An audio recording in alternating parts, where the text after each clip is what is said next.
الحمد لله نحمده ونستعينه ونستغفره ونعوذ بالله من شرور أنفسنا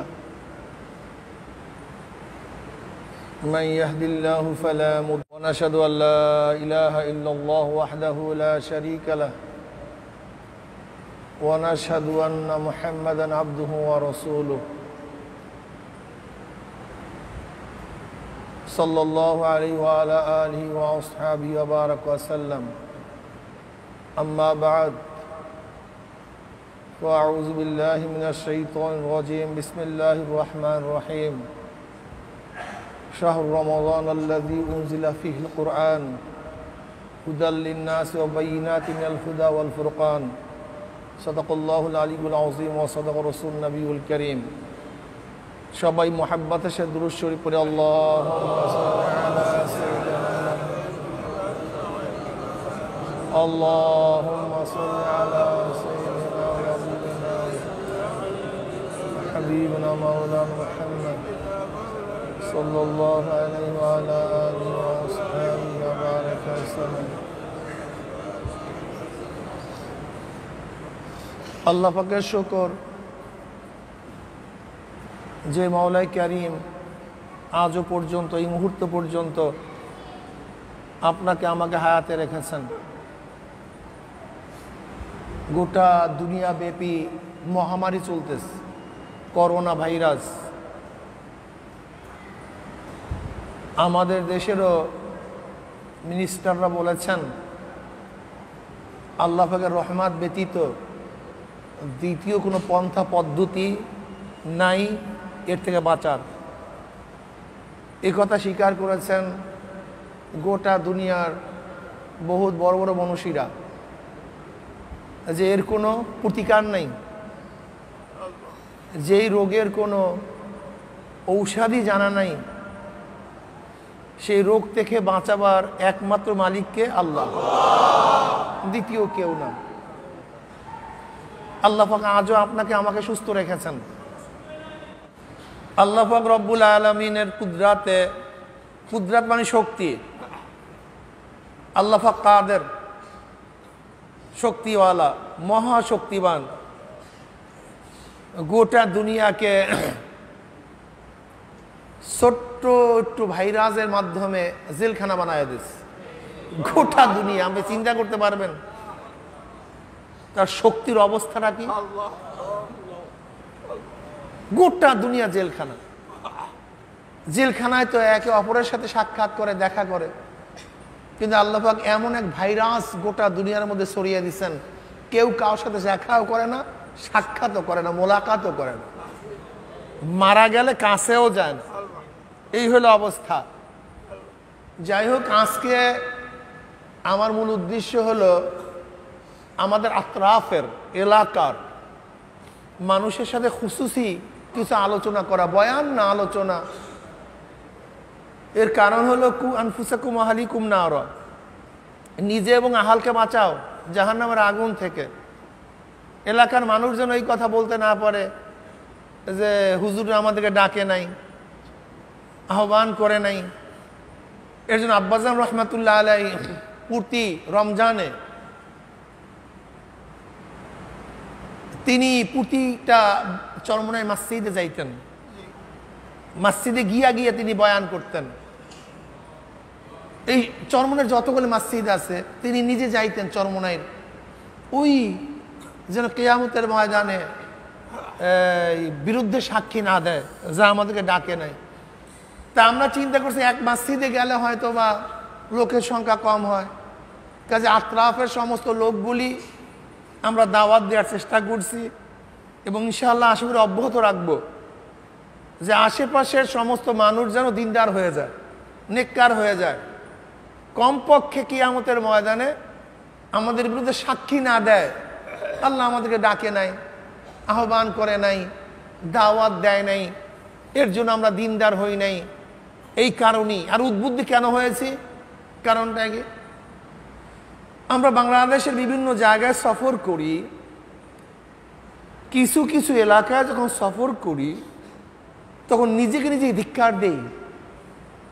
আপনি যাবেন টেকনাফ, উকিয়া, রাঙ্গাবালি, রাঙ্গামাটি, ওই রাঙ্গাবালি, একেবারে কক্সবাজারের শেষ প্রান্ত পর্যন্ত সেখানে যাবেন, বাঁশখালী, প্রত্যেকটা বাড়িতে পর্দা, প্রত্যেকটা বাড়িতে। আপনি আশ্চর্য হয়ে যাবেন তাদের পর্দার অবস্থা। যাবেন টেকনাফ, দেখবেন সমস্ত মানুষের বাড়িতেগুলি পর্দা, বেপর্দা মহিলারা রাস্তায় নাই, নামে না। যাবেন আপনি সিলেটে, আমি একেবারে সিলেটের প্রত্যন্ত অঞ্চলে ভারতের কাছে চলে গেছি, লোকগুলি কাজ করে, বদলা দেয়, দিন মজুর, প্রত্যেকের কেরাত সহি, প্রত্যেকের কেরাত সহি, কেরাত সহি, দিনদার, নেককার। যাবেন আপনি উজানি এলাকায়, মানুষ কাজ করে, কৃষি কাজ করে। নোয়াখালী যাবেন, কৃষক, শ্রমিক, দেখবেন তার কেরাত সহি, কেরাত পারে, ঘরের মধ্যে পর্দা, দিনদার। এমনকি আপনি এই সমস্ত জোনে, Noakhali zone, Chittagong zone, Sylhet zone, এই সমস্ত জোনের মানুষগুলি সাধারণত দিনমুখী হয়, দিনদার হয়, ন্যাক্কার হয়। ওই এলাকার অফিসাররা যারা হয়, যত বড় অফিসার হোক না কেন, দেখবেন দিনের একটা মেজাজ তাদের মধ্যে আছে, দিনের একটা ভাব তাদের মধ্যে আছে। যারা প্রত্যন্ত অঞ্চল ঘুরছেন তারা আমার কথার সত্যায়ন করবেন। এক এক এলাকা, কারণটা কি? আমরা খোঁজ নিয়ে দেখলাম এই এলাকায় অমুক সাহেব, অমুক পীর সাহেব হুজুর এলাকায় খেদমত করছে। উজানিতে আমাদের কারি ইব্রাহিম সাহেব রহমতুল্লাহ খেদমতের কারণে, সিলেটের মধ্যে বিভিন্ন পীর বুজুর্গদের খেদমতের কারণে সমস্ত মানুষগুলি দিনদার হয়ে যাইতেছে, দিনদার হইছে, নিকার হইছে। আজকে চরমোনাইয়ের মাধ্যমে আল্লাহ পাক রব্বুল আলামিন কত মানুষকে যে দিনদার বানাইছে তার হিসাব নাই। এই মাজলিসেও, আজকে আমাদের এলাকার খুসুসি মাজলিস, এই মাজলিসেও দেখবেন যে যদি এলাকার একজনকে উঠাই, হাজিরা নেই, কিন্তু তার তুলনায় দেখবেন বাহিরের লোকগুলি বেশি আমলওয়ালা। যদি এলাকার লোক, আমাদের মধ্যে পর্দা কয়জনে করেন, খাস পর্দা কয়জনে আছে, যদি হাজিরা নেই, দেখবেন এখানে উপস্থিত আছে বাহিরের লোক, তারা বেশি পর্দাওয়ালা। অথচ উচিত কি ছিল? যেই ময়দানে গড়াগড়ির কারণে, যেই ময়দানে আসার কারণে হাজারো মানুষ দিনদার হয়ে গেছে, নেককার হয়ে গেছে, আল্লাহওয়ালা হয়ে গেছে, সে এলাকার মানুষগুলি তো ফেরেশতা তুল্য হওয়া উচিত ছিল, ফেরেশতা তুল্য হওয়া উচিত ছিল। এর কারণটা কি? এর হিসাবটা কি? এর মূল হিসাবটা হলো এই যে আমাদের চরমোনাইয়ের মানুষরা অনেকেই মনে করে যে আমরা চরমোনাইয়ের মানুষ সবাই তো ভালো, সবাই তো ভালো, আমাদের আর কি, আমরা সারাদিন বয়ান শুনি। আসলে আপনার বয়ান শুনিনি না, চরমোনাইয়ের মানুষ তো বয়ান শুনিই না। চরমোনাই ময়দানে যখন মাহফিল হয় তখন আমরা বিভিন্ন কাজে ব্যস্ত থাকি, বিভিন্ন কাজে ব্যস্ত থাকি। বাড়ির দরজায় প্রতিষ্ঠান হলেই শিক্ষিত হওয়া যায় না, বাড়ির উঠানে প্রতিষ্ঠান হলেই বড় বিসিএস ক্যাডার হওয়া যায় না, আলেম হওয়া যায় না। যতক্ষণ পর্যন্ত ওই প্রতিষ্ঠানের নিয়ম অনুযায়ী ভর্তি না হয় ততক্ষণ পর্যন্ত আপনি কোনোদিন শিক্ষিত হতে পারবেন না।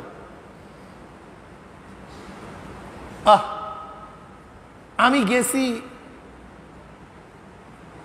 আপনার ওই কি চর জানি, সিরাজগঞ্জের চর ভদ্রাসন, চর ভদ্রাসন, একটা দ্বীপ চর, যমুনার চর, চর ভদ্রাসন। প্রত্যেকটা ঘরে ঘরে আলেম, প্রত্যেকটা ঘরে ঘরে। আমি এই তামসা দেখিনি। সিরাজগঞ্জ চর ভদ্রাসন, এটা টাঙ্গাইল এবং সিরাজগঞ্জের মাঝখানে যমুনার একটা দ্বীপ। প্রত্যেকটা ঘরে ঘরে আলেম, অথচ চর। হাঁটা যায় না, চলা যায় না, ঘোড়ার গাড়িতে মানুষ চলে, কত কষ্ট করিয়া চলে। সব আর সব কওমিয়ান আলেম, সব দর্শে নিজামি দেওবন্দি মাসলাকের আলেম।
আমরা কেন দিনদার হচ্ছি না?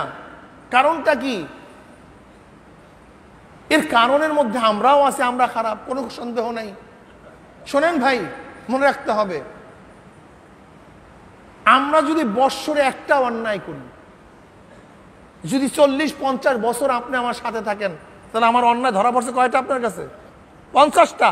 যদি বৎসরে একটাও করি, যার সাথে আপনার দেখা সাক্ষাৎ নাই, তার তো আপনার কোনো অন্যায় আপনার ধরা পড়ে নেই।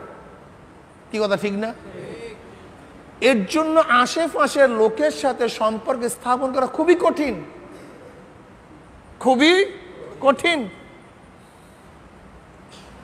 পিছনে না গায়, পিছনে না মায়, পিছনে না ঘরের জনন, একটা কথা আছে। আমি আমার এলাকার আত্রাফের পার্শ্ববর্তী সবাইকে অনুরোধ করব, আপনারা প্রত্যেকে দায়ী হয়ে যান। শাহজালাল ইয়ামানি রহমাতুল্লাহ আলাই, তার বাড়িতে ইয়ামানে, ইয়ামান তো সেই ওমান সৌদি আরবের পরের এক কান্ট্রি। সেখান থেকে এখানে কেন আসছেন শাহজালাল ইয়ামানি রহমাতুল্লাহ আলাই? ব্যবসার জন্য আসেন নাই, বাদশাহী করার জন্য আসেন নাই, চাকরির জন্য আসেন নাই। তিনি আসছেন এই দ্বীনের দাওয়াত নিয়ে, এই দ্বীনের দাওয়াত নিয়ে। তার অনেক সাথী ছিল, তারাও দ্বীনের দাওয়াত দেওয়ার জন্য আসছেন। শাহ পরার রহমতুল্লাহ আলাই, শাহ মাহদুম রহমতুল্লাহ আলাই, আমরা আমাদের ইতিহাস দেখি, আমাদের পূর্বপুরুষ এখানে আসছেন দিনের দাওয়াত নিয়ে, দিনের দাওয়াত দেওয়ার জন্য, অন্য কোনো উদ্দেশ্যে আসেন নাই। আমিও তো মনে করি চরমনায়ের প্রত্যেকটা নাগরিক হওয়া উচিত একজন দিনের দায়ী। যেরকম তা আপনাদের এখানে সবাই দিন পাওয়ার জন্য আসে, দাওয়াত নেওয়ার জন্য আসে, কাজে আপনারাই দায়ী। আপনাদের মেজাজ থাকতে হবে, আমরা যেখানে যাব আমরা সেখানে দিনের দায়ী হিসাবে কাজ করব। আরেকটা জিনিস দেখছি, চরমনায়ের থেকে যারা বাহিরে থাকে তাদের মধ্যে দিনদারি অনেক বেশি থাকে। যেমন আমাদের এই মুন্সিবাড়ি ইরিয়ান, ও দেখলাম ভোলা, ওর ছেলেটাকে আলহামদুলিল্লাহ আমার কাছে নিয়ে আসছে, হুজুর ছেলেটাকে মাদ্রাসা হেফজোখানায় দিস, খুব ভালো লাগছে, কলেজে খুব ভাল লাগছে, খুব ভাল লাগছে।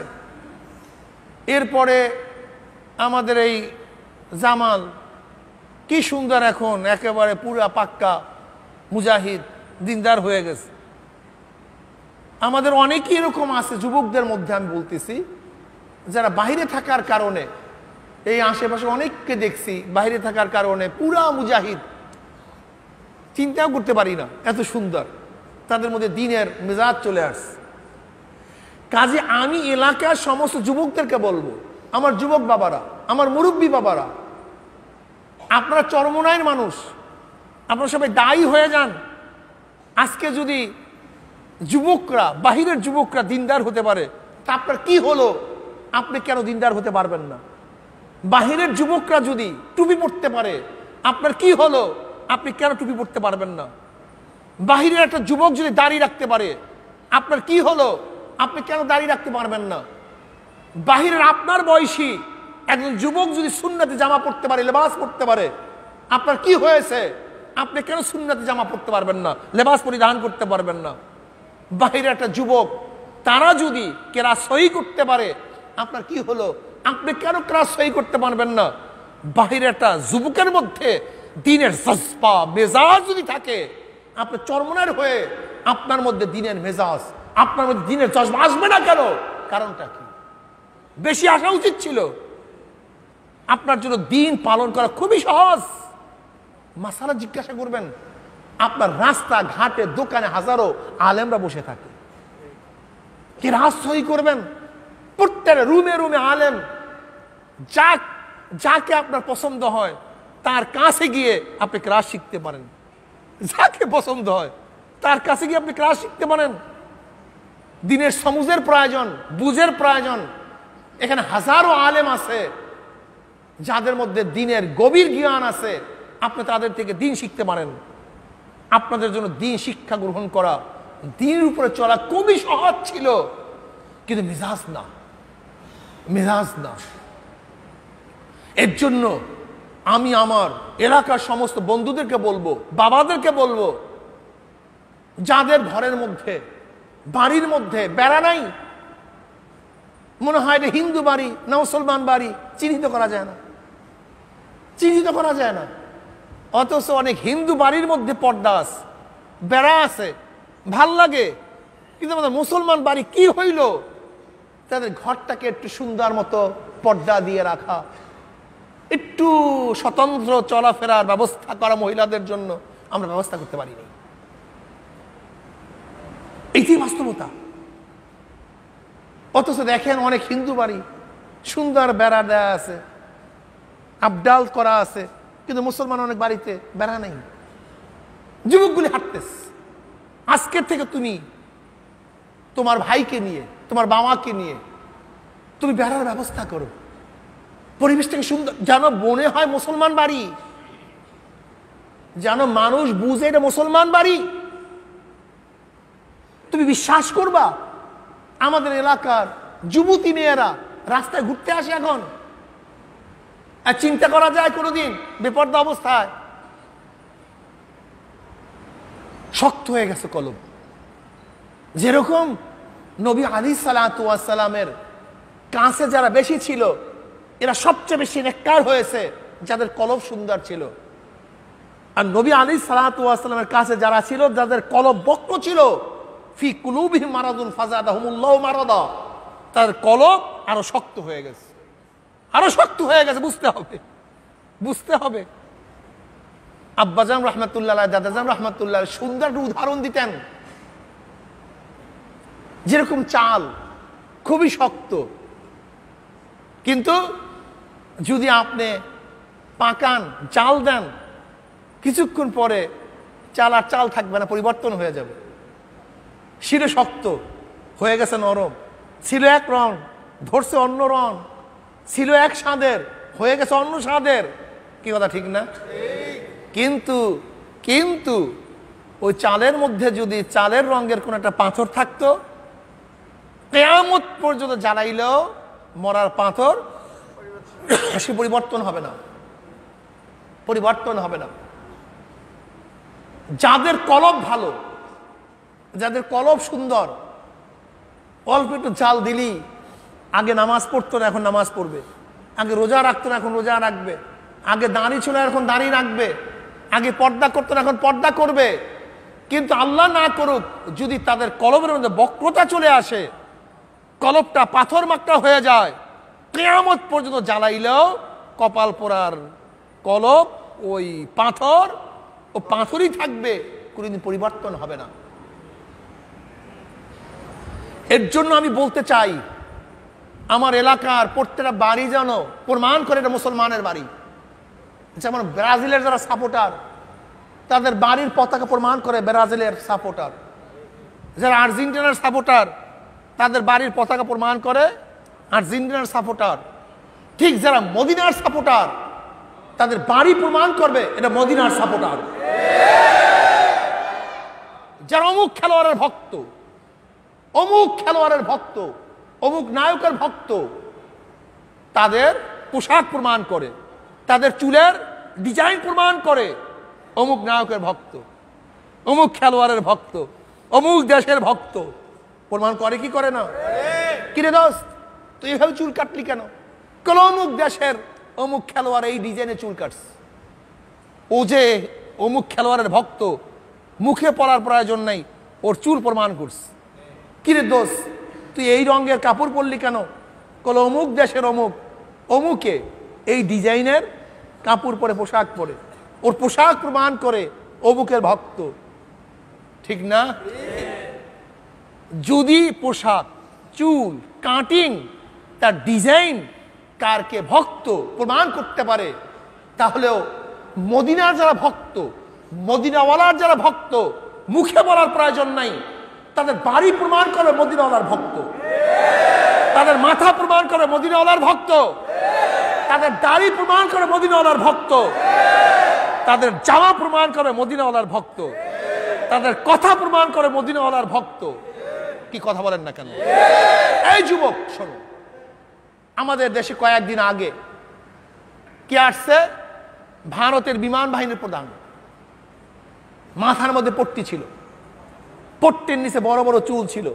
কেন? শিখরা ছোটবেলার থেকেই তারা চুল কাটে না, পশম কাটে না, কোনো পশমই কাটে না।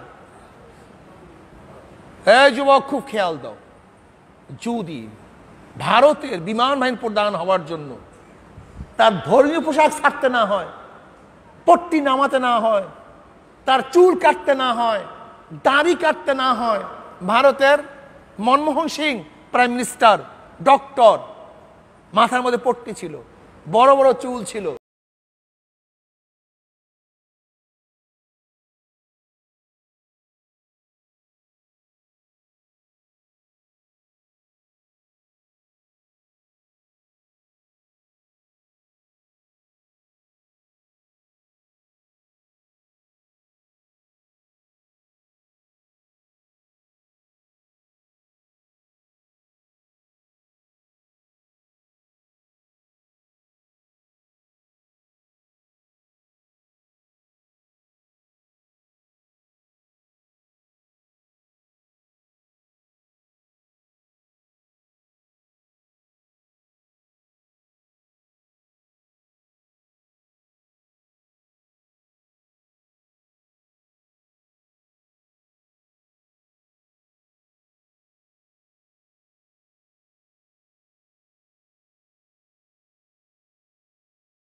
কোথায় গিয়ে বুঝছি আমরা? কোথায় দাওয়াত দিই? কাকে দাওয়াত দিই? কাকে দাওয়াত দিই? এটি কৃষ্টি কালচার মুসলমানদের, এটি মুসলমানদের সংস্কৃতি। তোমাদের অস্তিত্ব থাকবে না মুসলমান, মুসলমান তোমাদের অস্তিত্ব থাকবে না। শোনো, জন্ম হইলেই মুসলমান হয় না। ইসলাম আগে না মুসলমান আগে?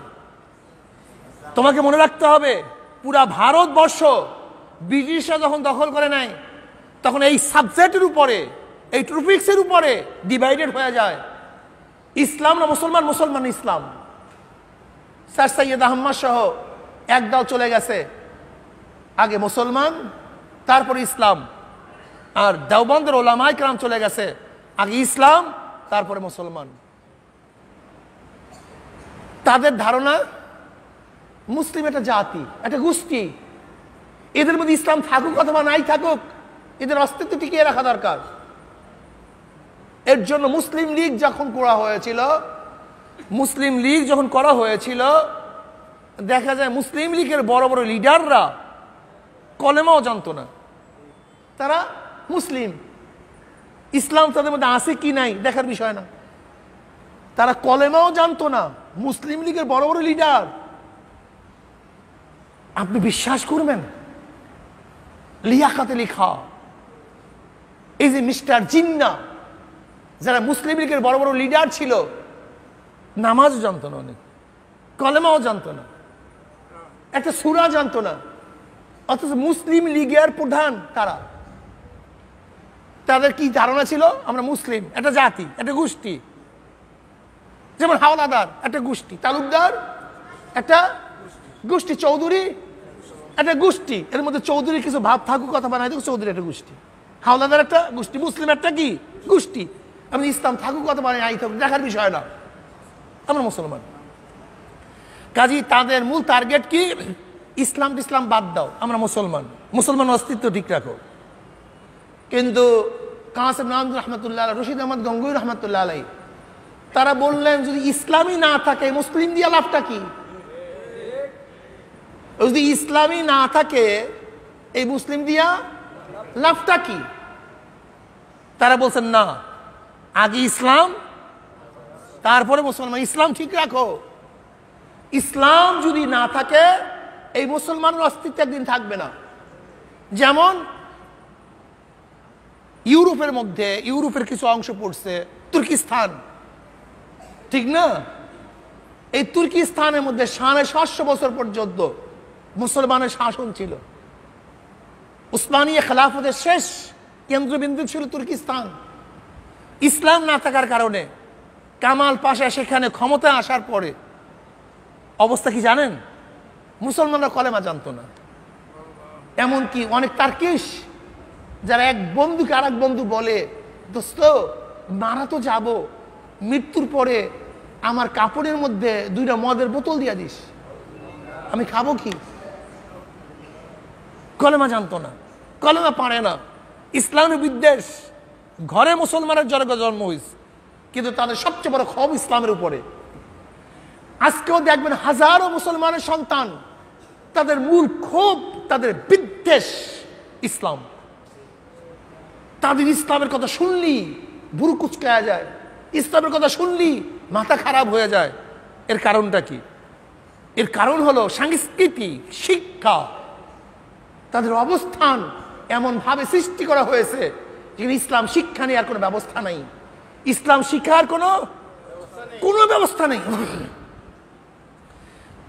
শোনেন, একজন হিন্দুর ঘরে যদি কেউ জন্মগ্রহণ করে আর সে যদি মুসলমানের ঘরে লালিত পালিত হয়, বড় হওয়ার পরে রাম বলবে না আল্লাহ বলবে? একজন মুসলমানের সন্তান সে যদি হিন্দুর ঘরে লালিত পালিত হয়, নবজাত শিশু, বড় হওয়ার পরে রাম বলবে না আল্লাহ বলবে? বাচ্চা দিয়ে মুসলমানের রাম বলবে কেন? বাচ্চা দিয়ে হিন্দু সে আল্লাহ বলবে কেন? এই থিমটা নেন, এই থিওরিটা মাথার মধ্যে ঢুকান, এই যুক্তিটা মাথার মধ্যে ঢুকান। জন্ম কোনো সাবজেক্ট না, জন্ম কোনো ব্যাপার না, মূল ব্যাপার হলো শিক্ষা এবং পরিবেশ। মূল সাবজেক্ট কি ভাই? শিক্ষা পরিবেশ। কোন পরিবেশে সে বড় হইতেছে, কোন শিক্ষায় সে শিক্ষিত হইতেছে, এটি হলো মূল। যদি আপনি মুসলমানের জন্ম হয়েও ইসলামী পরিবেশে না থাকেন, তাহলে আপনি ইসলাম শিখতে পারবেন না। আর হিন্দু, খ্রিস্টান, ইহুদিদের ঘরে জন্ম হয়েও আপনি যদি মুসলমানের ঘরে লালিত পালিত হন, মুসলমানের ঘরে মুসলমানের পরিবেশে লালিত পালিত হন, তখন দেখবেন আপনার মধ্যে ইসলামের সমস্ত কৃষ্টি কালচার চলে আসবে, সব কিছু চলে আসবে। এর জন্য আমার এলাকার সমস্ত বন্ধুদেরকে বলবো, তোমার ফুর্তি করতে মনে চায়, আনন্দ করতে মনে চায়, ইসলামের মধ্যে আনন্দ করো। তুমি কিছু গজল বাজাবা, মাইক বাজাবা, বাজাও, ভালো ভালো নাচ বাজাও, গজল বাজাও, কিন্তু গান কেন, ড্যান্স কেন? সেদিনকে শুনলাম, আমি গেলাম ব্রিকফিল্ডের ওখানে, শুধু শুনে টাক ডাক টাক, খালি এই করে, আমি ঘটনা এরকম করে কেন? তো ওখানে আরো কিছু লোকজন আছে, আমি করি ভাই কয় কি? বলে হুজুর যারা এটা বানাইছে তারাও বিপদে আছে। বলে যারা এটা বানাইছে তারাও, আগে তো গান টানের মধ্যে অর্থ ছিল বা কিছু একটা ছিল, আবেগ ছিল, অনুভূতি ছিল, কিন্তু এখন কি ডাক ডাক ডাক, একই। কোথায় গেছে রুচিবোধ? কোথায় নিয়ে যাইতেছে পাশ্চাত্যরা? তোমরা কি জানো আমাদের দেশে ইসলামকে ধ্বংস করার জন্য ওরা অপসংস্কৃতি সাপ্লাই দিছে, অপসংস্কৃতি সাপ্লাই দিছে, দুইটা জিনিস সাপ্লাই দিছে, অপশিক্ষা, অপসংস্কৃতি। তোমরা জানো না বাবা, তোমাদের গবেষণা নাই, দুইটা জিনিস দিয়ে আমাদেরকে ধ্বংস করছে, অপশিক্ষা, অপসংস্কৃতি। অপসংস্কৃতি কি বলবো বলো তো? আজকে মসজিদের মধ্যে আসছ, তোমাদের টুপি পরতে লজ্জা লাগে? কারণটা কি? পরিবেশ টুপিওয়ালা, এই পরিবেশ। অথচ এখানে বসিয়া যাদের টুপি পরতে লজ্জা লাগে না, এই যুবকটাই যখন বাহিরে যায় তখন ওখানে গিয়ে টুপি পরতে লজ্জা লাগে। কারণটা কি? পরিবেশ। পরিবেশ মারাত্মক। এর জন্য পাশ্চাত্যরা আমাদেরকে ধ্বংস করার জন্য অপসংস্কৃতি, অপশিক্ষা আমাদেরকে সাপ্লাই দিচ্ছে। এই চরমনের আশেপাশে কয়টা বাড়ি দেখাতে পারবা যেখানে সুদ নাই? আমাকে দেখাও, আমাকে দেখাও আমার যুবক বন্ধু, আমার মুরব্বী বাবা। অথচ সুদ কত ঘৃণিত, কত ঘৃণিত সুদ। সবচেয়ে নিম্ন গুণ হলো নিজের মাকে বিবাহ করা। সুদ খায় আমার এলাকার মানুষ। অথচ চরমনের মানুষের উচিত ছিল না খেয়ে মারা যাব, কিন্তু সুদ খাবো না, মারা যাব না খেয়ে। আমি সুদ খেতে পারি না।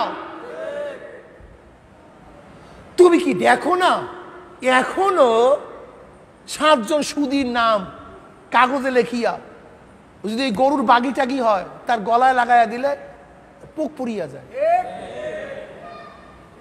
7 জন সুদীর নাম যদি কাগজে লেখিয়া, দেখছি, শুনছি, আমি বাস্তবেও শুনছি, আমি